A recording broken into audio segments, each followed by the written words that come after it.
Welcome to hashtag Ask GMBN Tech, where you get to ask us questions. You ready for the hashtag? No. Oh. No one is. Oh, okay. Orcs. Dive into our first question then. Right, the first question from EVN85. How much do you have to ride your bike a week or month before tubeless is beneficial over tubes? I'm a bit hesitant to switch over as I can be away for 2 to 3 months at a time working. Very interesting question. Good question, yeah. Right, I've got a few sort of bits and bobs going on here. Now, first up, I would say potentially no time at all. Agreed. Literally on the first ride, it will prove beneficial if you're avoiding punctures. So if you are getting punctures all of the time, tubeless, I'm not going to say it's going to eliminate it, but will greatly reduce it. And this can be down to what they're riding as well, right? So if you're riding really gnarly rough gardens. Those are rough rock gardens, well then, I mean, I wouldn't even consider running a tube. However, I would say on sealant, now this one I'm not 100% sure on, so we're going to get some guidance from you in a moment. Sealant is recommended to be changed every 2 to 3 months by some people. Some people say every 6 months. Yeah, I think it depends on the sealant brand that you're using. Different brands have got different lifespans, and that's depending on how sort of thick they are and how they're made and how they work.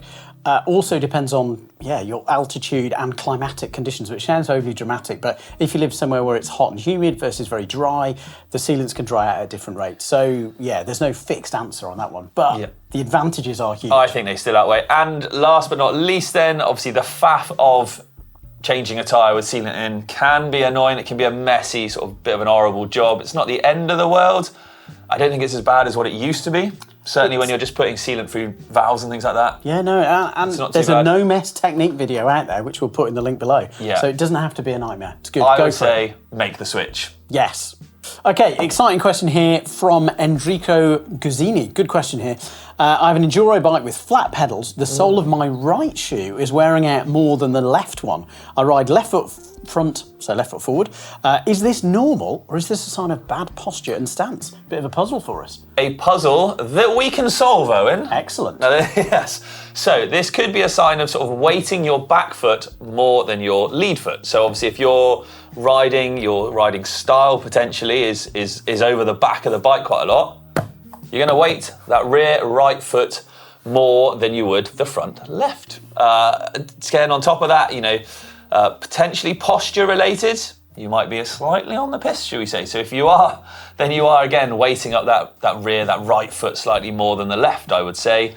Another one is steering with the rear. Oh yeah, which flat pedals you can. 100%, yeah. So because what you'll do, so steering with the rear is if you're quite back brake heavy and you're pushing the back of the bike around. I don't know your exact riding style, but I'm going to say you are. Yeah, he's rad, I'm sure. He's a shredder, no doubt. So what that essentially is when you've got let's do it this way, so this is your rear right foot. What you're doing is you're pushing and also pulling the bike with the back to move the back end is. And what that's obviously doing is then just engaging with that pedal really firmly where the pins are there, just going to shred into your shoe a little bit more. Yeah.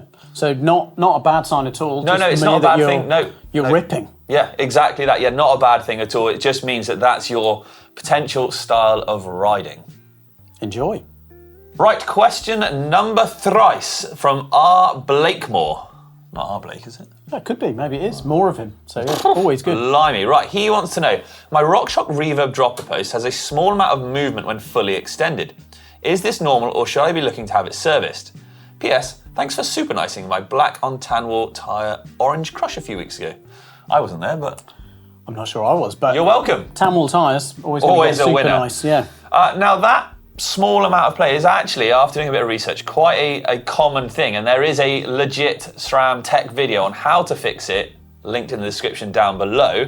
However, here is a quick overview, so bear with me.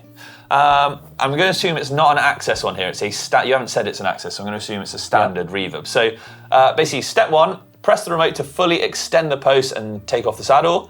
Step 2, depress the vent valve, which you should have a special tool for, which come with the dropper. It's a little red T key. That's the one, yeah. And then slowly compress the dropper. When you hit sort of a stopping point or a firm point, hold it there for a couple of seconds and then depress. Then press the dropper lever again to fully extend. Double check, it shouldn't have any more movement in. Fit it to the bike, fit the saddle, bish bash bosh, away you go. That's a very simplified version. There is a slightly more in-depth video, like I said, an official SRAM one we've linked below. But yeah, don't fear. It shouldn't need a full service just for that. If it feels gritty, there's movement and sort of anything more serious like that, then yes, it probably does need a service. Great question here from Cisco Disco. Great name. Really good. Love that. He's in the process of building up a new 2024 Pivot Switchblade. Very nice. And yeah, it comes with 160 travel Fox 36 forks as standard. And he's saying he's assuming the travel at 160. Would his new Switchblade bike be over-forked if he was going to use a 38 rather than 36 or a RockShox Zeb? But keeping the travel the same. Same travel, yeah. That's important here, I think. It is. Other than the weight difference, which is 200 to 300 grams difference, are there any other drawbacks that come with using this slightly beefier fork on a bike with only 142 mil of travel? That is actually a good question because I like to have a lot of fork. Yeah, no, I think if you're one of those kind of over the front riders, aggressive, yeah, and you're confident at the front end, which a bigger fork can do because it's less flexy, there's more stiffness. So I don't think it will. I think it'll be a better bike. You'll have a bit more stiffness up front, and depending on your size and mass and how aggressive you're on the bike, having a bit more stiffness up front with a bigger fork will be good. Agreed. It is a burly bike. It's not kind of like a longer travel trail bike that's sort of been stretched to have more travel, so it works. And again, the weight penalty, okay, if you're really counting grams, 200 to 300 grams is something to be sniffed at, but I don't think, it doesn't sound like you're worried too much about the weight gains. So yeah, I mean, if you're going to go up in travel, then there's kind of knock-on conversation of is it within warranty, because I'm not sure. That's a good shout. It might be, to. Well, it's a 142 back. So 170 up front seems a bit excessive. It does, but Pivot are quite progressive. So maybe, but double check with that one. I think the other knock-ons are apart from impacting warranty and potentially impacting frame life, you'll have it. It'll be a bit slacker, everywhere. So seat angle and head angle, and also lift the bottom bracket. Yeah. So Pivots, my understanding, is known for relatively high bottom brackets, because they're sort of designed to work really well in rocky terrain, like as they're built for in Arizona. Round Phoenix, exactly. That. Yeah, you've ridden there, you know. Definitely rocky. Okay, another question here. This one's from Tim Sadler. Hello, greetings again. Lots of questions. We love them. Keep them coming. This one is a really interesting one, quite timely as well.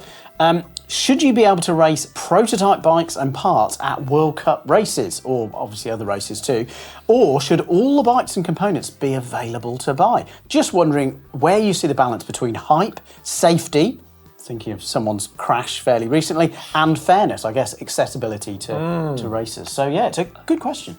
Yes, in short, I think they should be allowed. I agree, yes. You know what, I think testing, racing, competitions, events, whatever you want to call it, is the best way and the most sort of realistic and real world way of putting any kind of product through its paces. Yeah.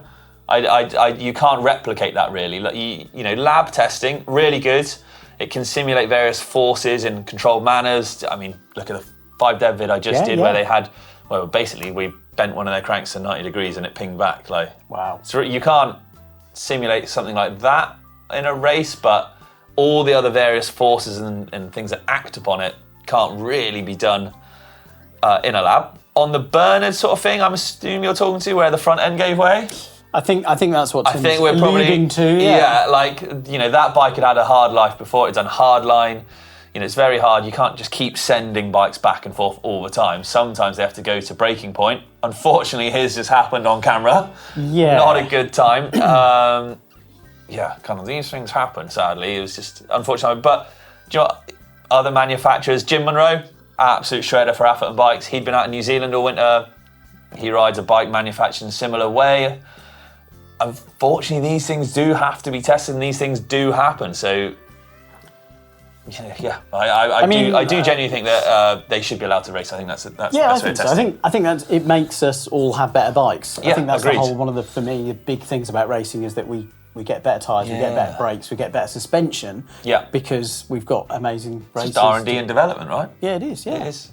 Simples. Yeah, simples. Okay, this last question from Matt Acton-Varian. When are we going to see Owen shred on the trails? When?